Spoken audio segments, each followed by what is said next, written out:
Elden Ring Nightreign has been officially announced. What an absolute treat to wake up to on a Friday morning. Michael Zaki said no more Elden Ring DLC was planned, but he didn't say anything about new games. And From Software revealed the standalone Elden Ring title at the 2024 Game Awards with a gameplay trailer. Scheduled for 2025 release, Nightreign is a co-op action survival game set in a parallel universe to Elden Ring, and it looks like you can play as a bird person. If that sounds wild, you want to hang around as we've barely scratched the surface. Importantly described as a condensed action RPG, clearly the game will function as a roguelike, with enemy placement and map layout changing with each new run. The gameplay loop consists of choosing from one of 8 characters with unique abilities and ultimates, alongside 2 friends, if you have any. You must survive a 3-day and night cycle that shrinks the map come nightfall. The third night ends with you challenging a Night Lord, who I'm assuming functions as a sort of raid boss for the run.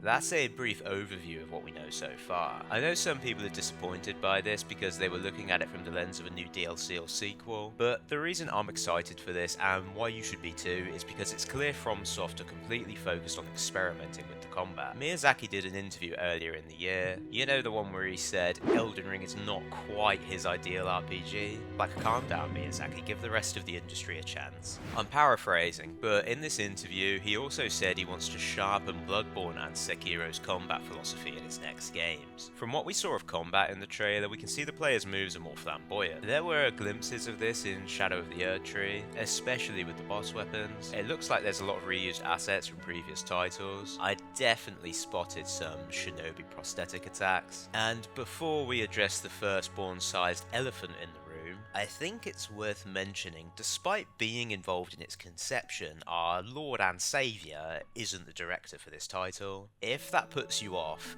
it shouldn't. The game's director is Junya Ishizaki, and he has quite the resume, as the battle designer of Elden Ring, lead game designer of Dark Souls 3, and map designer for Dark Souls. Although the big man isn't the boss, it's important to remember that FromSoft is a team of creative individuals. I think it's fair to say Ishizaki being at the reins should be enough to keep you cautiously optimistic. As I said, I'm excited that the team are experimenting with the combat, and although it appears the title isn't a lore-heavy entry, I think there is a lot more going on here than we think. At 2:16 we can hear what sounds like Morgoth, being a professional hater as always.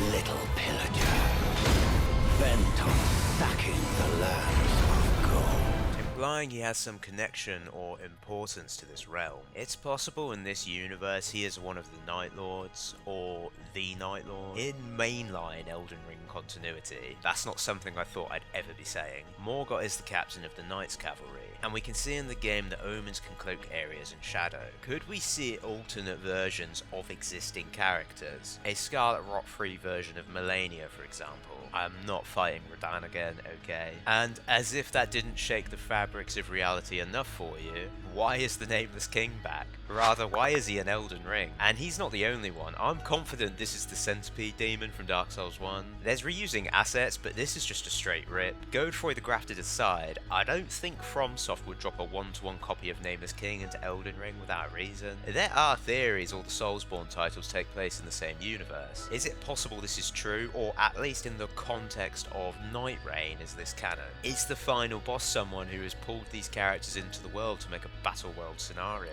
It seems cliche, but I'm sure FromSoft will surprise us. At 1:29, I am assuming one of the playable characters is wearing Bloodborne style attire. Interestingly, she has what looks like the Dark Souls 3 Firekeeper mask on. And to confuse you even more, at 1:45, we see a woman in the Round Table Hold who looks almost identical to the Dark Souls 3 Firekeeper, wearing a cloak to disguise herself. My brain is melting trying to comprehend what is going on. Are we getting the From Software multiverse? I don't know how I feel about that. If you need any more evidence that we will still be getting a mind-boggling narrative, it has been confirmed each playable hero has a backstory to uncover. Now, I can see there being disappointment in the direction the game is taken, but it's important to remember this is not a mainline project. It won't be full price. Haters have already come out of the woodwork calling the game Fortnite because of the shrinking zone mechanic. The descending bird probably doesn't help this either, but I think calling this an Elden Ring Battle Royale is a shallow assessment. It's been confirmed the game is a one-time purchase, no microtransactions. This is not FromSoft selling out. Sony hasn't got hold of them yet. It's much closer to an action roguelike than a battle royale. I remember when Mortal Shell added a roguelike mode into the game, providing a lot of replayability with Souls-like combat, so I'm cautiously optimistic. This has the potential to be promising for the future of From Software games, using Elden Ring's engine to see where they can push the combat system for future titles. Are you excited for Nightreign? If you made it this far, don't forget to subscribe and leave your PSN in the comments because I have no friends and I'm too bad to play solo. Take it easy and I'll see you on the next one.